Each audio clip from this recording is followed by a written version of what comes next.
আরও একবার নেইমারকে স্মরণ করলেন ব্রাজিল দলের কোচ দরিভাল জুনিয়র। 1 বছর ধরে দলের বাইরে থাকা নেইমিতেই সমাধান খুঁজছেন অভিজ্ঞ এই কোচ। এছাড়া নেইমারের ফেরা নাকি ব্রাজিলের গতিকে করবে ত্বরান্বিত। একই সাথে কথা বলেন নেইমারের ইঞ্জুরি আর রিকভারি নিয়ে। এই বছর ব্রাজিল দলের না খেলা নিয়ে সব মিলিয়ে নেইমারকে নিয়ে ব্রাজিল কোচের মন্তব্য ঘিরে বিস্তারিত থাকছে প্রতিবেদনে।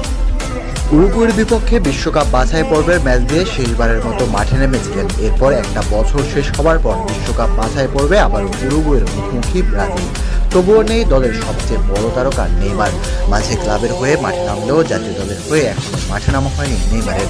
এই বছর যে আর নামছেন না তা নিশ্চিত। নেইমার নেই, তবে উইংয়ে এসেছেন কত বড় বড় তারকা। ক্লাবে মাঠ কাঁপানো ভিনি, রাফিনহা, রদ্রিগো, সেভিও, মার্টিনেলির মতো তারকাদের দেওয়া হয় নেইমারের অভাব পূরণ করতে। এর মাঝে হলুদ জার্সিতে রাফিনহাকে বলা যায় মন ভালো, কিন্তু বাকিদের নিয়ে নেইমারের সিটি ভাগও হয়